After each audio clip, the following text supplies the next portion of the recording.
Hello, मेरा नाम है सूरज आंतिल और उम्मीद करता हूँ कि आप ज़िंदा होगे और पढ़ाई कर रहे होगे। तो लास्ट वीडियो का एक बार रिकैप कर लेते हैं। लास्ट वीडियो में हमने फर्डिनेंड दी सोस्योर के बारे में पढ़ा था। सिग्निफायर क्या होता है, सिग्निफाइड क्या होता है, semiotics, language, meaning through difference, ये सब हम कर चुके हैं पिछली वीडियो में। आपने वो वीडियो नहीं देखी है तो पहले वो वीडियो देख कर आइए। अगर आपको इनके बारे में पहले से थोड़ा बहुत पता है तो बेस्ट है। इस वीडियो पर आते हैं। और एक चीज़ और, हालांकि मैंने सोस्योर के मोस्टली सारे टॉपिक्स कवर करा दिए थे, लेकिन अभी भी दो टॉपिक्स हमारे पास बचते हैं, langue and parole, diachronic and the synchronic. मैं आशा करता हूँ कि ये टॉपिक्स आप खुद कर सकते हैं, क्योंकि ये इतने मुश्किल नहीं है, बड़े आसान से टॉपिक्स हैं। अगर फिर भी आप चाहोगे तो मैं फ्यूचर में इस पर भी वीडियो बना लूँगा, लेकिन अभी के लिए हम चलते हैं रोमन जैकोब्सन पे। The second most important figure in structuralism, Roman Jacobson. तो पहले इनके बारे में जान लेते हैं, ये कौन थे। तो he was a Russian linguist. याद करो, सोस्योर वाज आल्सो अ लिंग्विस्ट। इनका कैरियर कब शुरू होता है? इनका कैरियर शुरू होता है MLC से। अब ये MLC क्या है? MLC पूरा नाम लिख लेते हैं, मॉस्को लिंग्विस्टिक सर्कल, 1950। तो अभी ये क्या था? ये एक स्कूल था। स्कूल अपने नॉर्मल वाला स्कूल नहीं, बल्कि एक टीम जैसा। It was a team of linguistic scholars, जिसके मेंबर थे रोमन जैकोब्सन। तो अभी तक मैंने लास्ट वीडियो में बताया था कि 1916 के अंदर फर्डिनेंड दी सोस्योर के जो आइडियाज़ जिस बुक के माध्यम से पब्लिश हुए थे, क्या नाम था बुक का, याद हो तो? The course in general linguistics, वो 1960 में पब्लिश हो चुकी थी, लेकिन अभी तक वो इन भाई साहब के पास नहीं पहुंची थी। तो अभी तक इनका एनकाउंटर नहीं हुआ है सोस्योर से। तो ये किस पर काम कर रहे थे? ये स्कूल किस चीज़ पे काम कर रहा था? तो ये काम कर रहा था फॉर्मलिज्म पे। लिखने की ज़रूरत है नहीं, वैसे सुन लो, फॉर्मलिज्म पे। एक तो ये स्कूल, अरे दूसरा स्कूल और भी था, ओपो जैग नाम से, society for the study of the poetic language. अब इन दोनों स्कूल ने मिलकर रसिया के अंदर रशियन फॉर्मलिज्म स्टार्ट किया था। जब हम रशियन फॉर्मलिज्म पर वीडियो बनाएंगे, एक सेपरेट वीडियो हम आगे बनाएंगे उस पर, तो तब मैं आपको और अच्छे से बताऊंगा उस वीडियो में। पर अभी के लिए इतना समझ लो कि रसिया के अंदर जो रशियन फॉर्मलिज्म स्टार्ट हुआ था, रोमन जैकोब्सन का उसमें कंट्रीब्यूशन था। ठीक है, इतना समझ में आया? ठीक है। अब रशियन फॉर्मलिज्म के अंदर ऐसे ऐसे नाम हैं जिनको प्रोनाउंस करने में आपकी रूह कांप जाएगी। पर डरने वाली कोई बात नहीं, उनको बड़े प्यार से शानदार तरीके से हम कवर करने वाले हैं, तो उसके बारे में भी मत सोचिए। अभी रोमन जैकोब्सन पे भी फोकस करते हैं। तो ठीक है, अब रसिया के अंदर ये रह रहे थे। याद करो 1917 में क्या हुआ था, रशियन रेवोल्यूशन। उसके बाद चीज़ें खराब होती चली गई, तो ये अपने वहाँ से भाग गए। तो ये रसिया से अपने भाग गए और कहाँ पे आ गए? ये आ जाते हैं प्राग में, प्राग लिंग्विस्टिक सर्कल, PLC। अब जब वो प्राग में आ गए, अब प्राग कहाँ पे है? ये है चेक रिपब्लिक, सेंट्रल यूरोप के अंदर। तो अब ये यहाँ पर आ गए। यहाँ पे आने के बाद भी इन्होंने अपना एक स्कूल ओपन किया, को founded this Prague linguistic circle. अब इस टाइम तक जो सोस्योर के जो आइडियाज़ है वो पूरे यूरोप में फैल चुके थे। अब जो रोमन जैकोब्सन है उनका भी एनकाउंटर होता है, किससे? सोस्योर के आइडियाज़ से। अब वो पहले से ही एज अ लिंग्विस्ट लैंग्वेज पे काम कर रहे थे, लेकिन सोस्योर के आइडियाज़ से एनकाउंटर हो जाने के बाद इनके आइडियाज़ भी पूरी तरह से बदल गए। अब हुआ ये कि अपने दोस्त के साथ इन्होंने स्ट्रक्चरल लिंग्विस्टिक्स पे काम करना स्टार्ट कर दिया। क्या नाम था दोस्त का? निकोलाई। ठीक है, हाँ यही नाम था। और साथ ही साथ ये फोनोलॉजी पे भी काम कर रहे थे। तो इस फेज़ के दौरान ये स्टार्ट हुआ था 1920 से लेकर 30s के बीच तक। इस फेज़ के दौरान इन्होंने मोस्टली लैंग्वेज पे काम किया, फोनोलॉजी पे काम किया। अब सब ठीक जा रहा था, इन्होंने अपनी PhD कंप्लीट करी। उसके बाद ये यहाँ पे टीचर बन गए। पर फिर आ जाता वर्ल्ड वॉर सेकेंड, और unfortunately and he was a juice. या तो ये जहाँ पे प्राग में रह रहे थे, चेक रिपब्लिक पर नाजिज ने हमला कर दिया 1939 के अंदर। तब इनको यहाँ से भागना पड़ा और ये चले जाते हैं डेनमार्क। बट नाजिज वहाँ पे भी पहुँच जाते हैं। फिर ये भाग जाते हैं नॉर्वे, पर नाजिज का खतरा वहाँ पर भी था, तो ये आ जाते हैं फिर स्वीडन, उसके बाद फिनलैंड। तो फिर इन्होंने अपने अमेरिकी दोस्तों से कांटेक्ट किया और उसके बाद उन्होंने इसका वीज़ा लगवाया। वीज़ा लगवाने के बाद इनको अमेरिका में बुलाया गया। तो ये अमेरिका में गए और इस तरह से इनका जो ये अपनी जान बचाकर यहाँ से वहाँ से यहाँ लास्ट में अमेरिका जाने के बाद ये वापस सेटल हो गए। अब इनकी लाइफ का सबसे इम्पोर्टेंट फेज़ है यूएस फेज़ को बोला जाता है, क्योंकि वहाँ जाने के बाद ये तो हार्वर्ड में पढ़ाना इन्होंने स्टार्ट कर दिया, लेकिन साथ ही साथ ये जो पहले से लैंग्वेज और फोनोलॉजी पे काम करते हुए आ रहे थे, इन्होंने उस पर भी अपना काम करना जारी रखा। अब ये एक चीज़ में मानते थे कि जैसे कोई मशीन होती है, अगर हमें मशीन को समझना है तो हमें उसको तोड़ना पड़ेगा, उसके हिस्सों को अलग अलग करना पड़ेगा ताकि हम समझ पाए कि ये मशीन आखिर बनी किस तरह से है। तो लैंग्वेज के बारे में भी इनका सेम ही अप्रोच है। ये कहते हैं कि अगर लैंग्वेज को भी समझना मशीन के जैसे तो उसको तोड़ना पड़ेगा। लैंग्वेज जिस पॉइंट पर टूट जाएगी उसी पॉइंट पर हम समझ पाएंगे कि आखिर लैंग्वेज बनती कैसे है, काम कैसे करती है। और इसके लिए इन्होंने क्या किया, इसके लिए इन्होंने जो एपेसिया के जो मरीज़ होते हैं, अब ये एपेसिया क्या है, ये वो लोग होते हैं जिनको कम्युनिकेशन करने में प्रॉब्लम आती है, तो इन्होंने उनको स्टडी करना स्टार्ट किया। इनके काफ़ी सारे डॉक्टर दोस्त थे वहाँ पे, इन्होंने उनके थ्रू परमिशन वगैरह ली और उसके बाद इन्होंने ऐसे पेशेंट्स पे काम करना स्टडी करना स्टार्ट कर दिया। और ये स्टडी काफ़ी लंबे टाइम तक चली और इतनी लंबी स्टडी करने के बाद इन्होंने बेसिकली 2 पैटर्न नोटिस किए।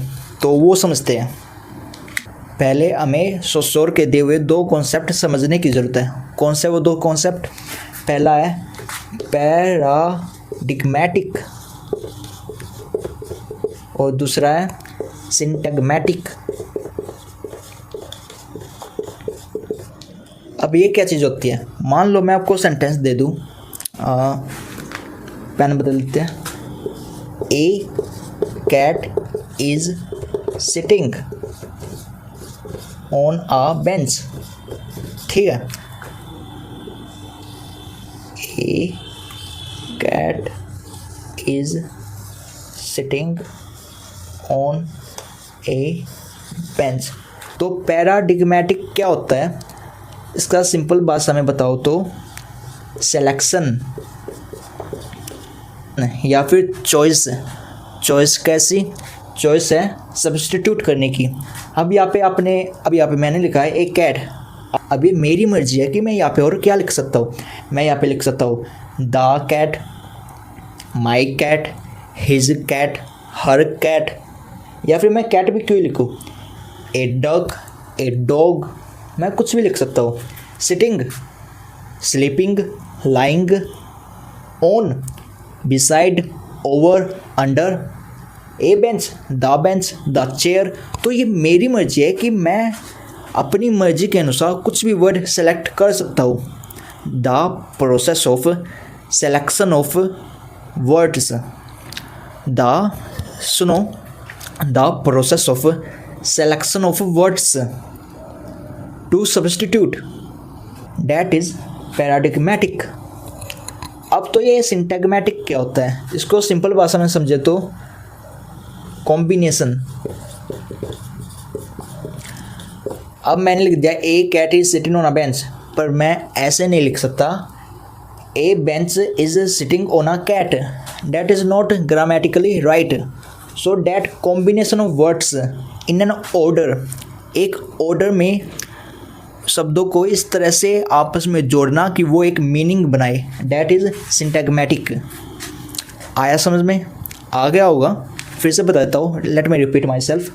पैराडिग्मेटिक हमारी मर्जी कि हम कौन सा वर्ड बोलना चाहते हैं या फिर कौन सी चॉइस हम चुनना चाहते हैं, क्योंकि इंग्लिश के अंदर वोकैब इतनी ज़्यादा बड़ी है या फिर किसी भी लैंग्वेज की जो वोकैब होती है काफ़ी ज़्यादा बड़ी होती है कि वो हमारी मर्जी पर चलती है कि हम कौन सा वर्ड बोलना चाहते हैं, कौन से वर्ड को हम सब्स्टिट्यूट करना चाहते हैं। आ गया होगा। और उन्हीं वर्डों को फिर एक पर्टिकुलर ऑर्डर में लाना, एक ऐसे ऑर्डर में लाना जहाँ पर वो कोई मीनिंग बनाए, उसको बोलते हैं सिंटैग्मेटिक। सिलेक्शन हो गया, कॉम्बिनेशन हो गया। सिलेक्शन, वर्डों का सिलेक्शन हमने कर लिया, कॉम्बिनेशन उनको एक ऑर्डर में पुट कर दिया। आया समझ में इतना? अगर जो नहीं आया है तो एक एग्जांपल के थ्रू और समझ लेते हैं। मान के चलो आपकी अलमारी में काफ़ी सारे कपड़े हैं, शर्ट है, पैंट है, टी शर्ट है, पजामा है, कुर्ता है, काफ़ी सारी चीज़ें हैं। अब ये आपकी मर्जी है कि आप क्या पहनना चाहते हो। आप कुर्ता पजामा पहन लो, पैंट शर्ट पहन लो, टी शर्ट पहन लो, आपकी मर्जी है। पर ये तो हो जाएगा पैराडिग्मेटिक। सिंटैगमेटिक क्या है, आप उसको किस ऑर्डर में पहनोगे। अब ऐसा तो है नहीं कि आप पहले कुर्ता पहन रहे हो उसके ऊपर इनर वियर पहन रहे हो, ऐसा नहीं करते ना। पहले आप इनर वियर पहनते हो, फिर उसके ऊपर कुर्ता, टी शर्ट, शर्ट ये पहनते हो। तो आप एक पर्टिकुलर ऑर्डर में चीज़ों को यूज़ करते हो। That is the very same thing with words. Okay, आ गया होगा। अब जब रोमन जैकobson अपेक्षा के जो पेशेंट्स हैं उनको स्टडी कर रहे थे, तो उन्होंने दो चीज़ें पाई कि इन पेशेंट्स के अंदर दो टाइप के पैटर्न फॉलो हो रहे थे। कौन से पैटर्न, कैसे पैटर्न। पहले टाइप के मरीजों में उन्होंने देखा कि ये वो पेशेंट है जिनको सेलेक्ट करने में प्रॉब्लम हो रही है। मतलब समझो, जैसे उनके पास भी अलमारी है, अलमारी में कपड़े भी है, बट वो डिसाइड नहीं कर पा रहे कि मैं क्या पहनूं। अगर कोई और आकर उनको कपड़े दे दे कि ये पैंट पहन लो, ये शर्ट पहन लो, तो वो पहन लेंगे, पर अपनी मर्जी से वो नहीं पहन सकते। अब यहाँ पे आ जाओ। अब उनको जो हम ये वर्ड दे दे तो वो सेंटेंस बना लेंगे, a cat is sitting on a bench, लेकिन अपनी तरफ से वो सेंटेंस फॉर्म नहीं कर सकते। साथ ही साथ वो सब्सटीट्यूट भी नहीं कर पाए। अब जैसे यहाँ पे ए कैट, अब हम और आप जैसे लोग तो आसानी से बना सकते हैं, my cat, his cat, her cat, a cat, लेकिन उनको प्रॉब्लम आएगी इस चीज़ में। वो किसी भी वर्ड को सब्सटीट्यूट करने में उनको परेशानी आएगी। तो ये प्रॉब्लम उन्होंने देखी। अब जो दूसरे टाइप के पेशेंट हैं, टाइप 2 वाले, उनके अंदर उन्होंने क्या पाया कि उनको कॉम्बिनेशन लगाने में प्रॉब्लम हो रही है। कॉम्बिनेशन मतलब लाइक उन्होंने अपनी तरफ से वर्ड तो चुन लिए, कैट भी चुन लिया, ए भी चुन लिया, is, on, a, bench, sitting, पर अब उनको एक सही ऑर्डर में लगाने में उनको परेशानी आ रही है। तो लास्ट में जो वो अपना एक सेंटेंस बनाते हैं वो कुछ ऐसा बन जाता है, a bench is sitting on a cat, या फिर a cat on a bench sitting is. तो इस टाइप से ये ऐसा कि उनको ये तो पता है कि कपड़े कौन से पहनने हैं, लेकिन किस तरह से पहनने वो नहीं पता। अब पता चले कि वो पैंट के ऊपर अंडरवेयर पहन रहे हैं, तो अभी आप यहाँ से ये भी सोच सकते हो कि शायद जो बैटमैन और जो सुपरमैन है उनको भी शायद ये प्रॉब्लम हो सकती है। तो वापस इसी पे आते हैं। इतना समझ में आ गया होगा ना, ठीक है। अब आगे बढ़ते हैं। अब जो इस टाइप के मरीजों में उनको जो ये डिसऑर्डर नज़र आया, उस डिसऑर्डर को उन्होंने नाम दिया सिमिलैरिटी डिसऑर्डर। नज़र आ रहा होगा। और जो ये वाला है, ये जो दूसरे टाइप के पेशेंट्स हैं उनमें जो डिसऑर्डर उनको दिखा, कॉन्टिग्युइटी डिसऑर्डर, ठीक है। अब इसी से उन्होंने एक चीज़ और पता करी। अब ये इंपॉर्टेंट चीज़ है जो मैं बताने जाने वाला हूँ, तो आप अपना पूरा ध्यान यहाँ पर लगाइए। बस 5 मिनट की बात है, उसके बाद आपको रोमन जैकobson की पूरी थ्योरी समझ में आ जाएगी, ठीक है। तो मैं ये फालतू चीज़ें रफ कर देता हूँ, सारा सब कुछ एक बार फिर से लिख दिया है एक बार। अब यहाँ से अब सुनना, अभी यहाँ से उन्होंने एक बहुत बड़ी चीज़ बता दी, वो ये कि अब याद करो कि मैंने शुरुआत में बताया था कि वो इससे पहले रशियन फॉर्मलिज्म का पार्ट रहे हैं। तो रशियन फॉर्मलिज्म पोइट्री पे काफ़ी ज़्यादा फोकस रहा था, काफ़ी ज़्यादा। उनका मतलब सारा का सारा जो ये काम है ये पोइट्री के आजू बाजू ही रहा है। अब यहाँ पे उन्होंने ये तार जोड़ने स्टार्ट कर दिए। सोसोर के आइडियाज़ भी है, फॉर्मलिज्म के आइडियाज़ भी है। तो इन्होंने देखा जो ये मरीज़ है पैराडिग्मेटिक, जो कि सेलेक्ट नहीं कर पा रहे, जो कि सब्सटीट्यूट नहीं कर पा रहे हैं, ये बेसिकली अपनी वाणी में मेटाफर का यूज़ नहीं कर पा रहे हैं। मेटाफर समझते हो, metaphor is a figure of speech. तो इन्होंने ये नोटिस किया कि ये अपनी लैंग्वेज में मेटाफर यूज़ नहीं कर पा रहे हैं। तो यहाँ से तो ये चीज़ आ गई कि ये मेटाफर यूज़ नहीं कर पा रहे हैं। अब ये वाले जो पेशेंट है कॉम्बिनेशन या फिर एसोसिएट नहीं कर पा रहे हैं, एक वर्ड को दूसरे वर्ड के साथ ऑर्डर में नहीं जोड़ पा रहे हैं। तो दिस एसोसिएशन, एक वर्ड को दूसरे वर्ड के साथ नहीं जोड़ पा रहे हैं, एसोसिएट नहीं कर पा रहे हैं, लिंक नहीं कर पा रहे हैं। और इसके लिए जो फिगर ऑफ स्पीच है वो है मेटोनिमी। ये वाले जो मरीज़ है वो कैसे अपनी लैंग्वेज में मेटाफर को यूज़ करने में उनको प्रॉब्लम आ रही है, और इन टाइप के जो मरीज़ हैं और जो दूसरे टाइप के जो मरीज़ हैं उनको अपनी लैंग्वेज में मेटोनिमी यूज़ करने में प्रॉब्लम आ रही है। और ये कोई छोटी सी बात नहीं थी। इसका मतलब ये कि जो सोसोर ने बताया था लैंग्वेज के अंदर स्ट्रक्चर्स होते हैं, अब रोमन भाई साहब ने क्या बता दिया कि लैंग्वेज के अंदर तो होते ही है, साथ ही साथ जो फिगर ऑफ स्पीच जिनको हम बस पोइट्री के अंदर डेकोरेशन का सामान मानते हैं, उनके अंदर भी डीप स्ट्रक्चर्स है। और बस यही सही, जो स्ट्रक्चरलिज्म है वो आ गया लिटरेचर के अंदर। याद करो अभी तक जो सोसोर के जो स्ट्रक्चरलिस्ट आइडियाज़ हैं वो अभी तक लिटरेचर में नहीं आए थे, वो बस लैंग्वेज तक ही सीमित रहे।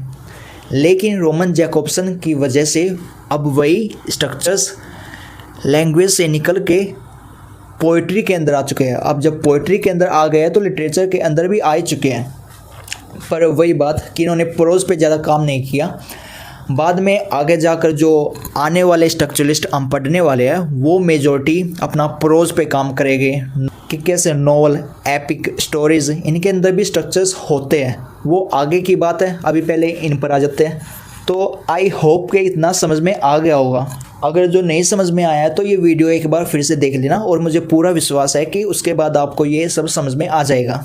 ठीक है, अब आप ये सवाल कर सकते हो कि क्या जो बाकी फिगर ऑफ स्पीच बची हुई है क्या उनके अंदर भी स्ट्रक्चर्स होते हैं? तो रोमन जैकोब्सन ने इसका भी जवाब दिया हुआ है। उन्होंने बताया है कि हाँ, जितनी भी फिगर ऑफ स्पीच होती है वो सभी या तो मेटाफर की कैटेगरी में आएगी या फिर मेटोनिमी की कैटेगरी में आएगी। मैं यहाँ पे साइड में कुछ और फिगर ऑफ स्पीच भी दे रहा हूँ जिससे कि आप समझ पाओगे कि मैं क्या कहना चाह रहा हूँ। ठीक है, अब उन्होंने बोल दिया कि लैंग्वेज, कोई भी लैंग्वेज बाइपोलर होती है। बाइपोलर मतलब दो पोलर, दो पोलर मतलब दो पोल्स, एक होगा मेटाफर, दूसरा होगा मेटोनिमी। इनको हम कह सकते हैं कि two forms of any language या फिर two structures of any language. Simple भाषा में इन दोनों के बिना कोई भी लैंग्वेज काम नहीं कर सकती। किसी भी लैंग्वेज के अंदर आप देखना कि आप बिना मेटाफर के यूज़ किए या फिर बिना मेटोनिमी के यूज़ किए आप जो डे टू डे लैंग्वेज बोलते हो वो भी सही तरह से नहीं बोल पाओगे इनके बिना, जो कि इन्होंने साबित भी कर दिया था इन्हें पेशेंट्स पे स्टडी करने के बाद। ठीक है, अब मेटाफर तो आपको पता ही होगे, पोइट्री में आप पढ़ चुके होगे। तो मेटोनिमी क्या होता है? ये वो वर्ड होते हैं जो कि क्लोजली एसोसिएट होते हैं किसी दूसरे आइडिया से या फिर किसी दूसरे कॉन्सेप्ट से। अब ऐसे समझ में नहीं आएगा, अब मैं आपको नॉर्मली समझाता हूँ। जब भी आप गन्ने का जूस पीने जाते हो तो आप मोस्टली टाइम बोल लेते हो भाई एक गिलास कितने का दिया या फिर एक गिलास बनाना। तो आपको कैसा फील होगा? मान लो उसने आपको एक खाली गिलास दे दिया कि लो भाई आपने गिलास मांगा था। तो मेटोनिमी यहाँ पे काम आता है। जब आप बोलते हो कि मुझे एक गिलास चाहिए, इसका मतलब है कि आपको ऑटोमेटिकली एक गन्ने के जूस का गिलास चाहिए। तो ऐसे चीज़ें एसोसिएट होती हैं, मेटोनिमी में ऐसी चीज़ें एसोसिएट होती हैं। जैसे राष्ट्र भवन ने आज ये नियम निकाल दिया। अब राष्ट्र भवन तो ये बिल्डिंग है, वो कैसे नियम निकाल सकते हैं, बट हम उसको एसोसिएट करते हैं किससे? प्रेसिडेंट से। तो ऐसे मेटोनिमी काम करता है। आई होप कि ये समझ में आ चुका होगा सारा का सारा। ठीक है, और साथ ही साथ इन्होंने ये भी बता दिया कि जो जॉनराज होते हैं लिटरेचर के अंदर वो भी इन्हीं दो पोल्स पे डिपेंड करते हैं। आपको मान लो कोई पोइट्री लिखनी हो, आपको कोई इमेजिनेटिव वर्क लिखना हो तो आप मेटाफर पे डिपेंड रहोगे, और अगर जो आपको कोई प्रोज या फिर कोई रियलिस्टिक वर्क लिखना हो तो आप मेटोनिमी पे डिपेंड रहोगे। तो इवन अपनी इमेजिनेशन को दिखाने के लिए भी हमें स्ट्रक्चर्स का सहारा लेना पड़ रहा है। ये बात इन्होंने बता दी। तो ये जो कुछ भी बातें मैंने बताई है सारी की सारी बातें इन्होंने कंपाइल करके अपने एक ऐसे के थ्रू पब्लिश कर दी। उस ऐसे का क्या नाम था वो जानना इम्पोर्टेंट है। तो ये है उस ऐसे का नाम, two aspects of language and two types of aphasic disturbances. नाम ज़्यादा बड़ा नहीं है, आपको मैंने सब बता दिया, सब समझा दिया है। टू एस्पेक्ट्स ऑफ लैंग्वेज मतलब टू पोल्स ऑफ लैंग्वेज, वही metaphor and metonymy. And two types of aphasic disturbances मतलब two type of aphasic disorders, similarity disorder और कॉन्टिग्यूटी डिसऑर्डर, वो भी मैंने बता दिया है। तो आपको ये याद रहेगा क्योंकि एग्ज़ाम के अंदर आपको ये लिख कराना है। तो रोमन जैकोब्सन ने ये तो बता दिया कि कैसे जिन स्ट्रक्चर्स की बातें सोसो ने करी थी वो सिर्फ लैंग्वेज में नहीं बल्कि फिगर्स ऑफ स्पीच, पोइट्री, इनके अंदर भी देखने को मिलते हैं। बेसिकली जो स्ट्रक्चर्स है वो लैंग्वेज से निकल के अब कहाँ पे आ गए हैं, वो आ गए अब लिटरेचर के अंदर।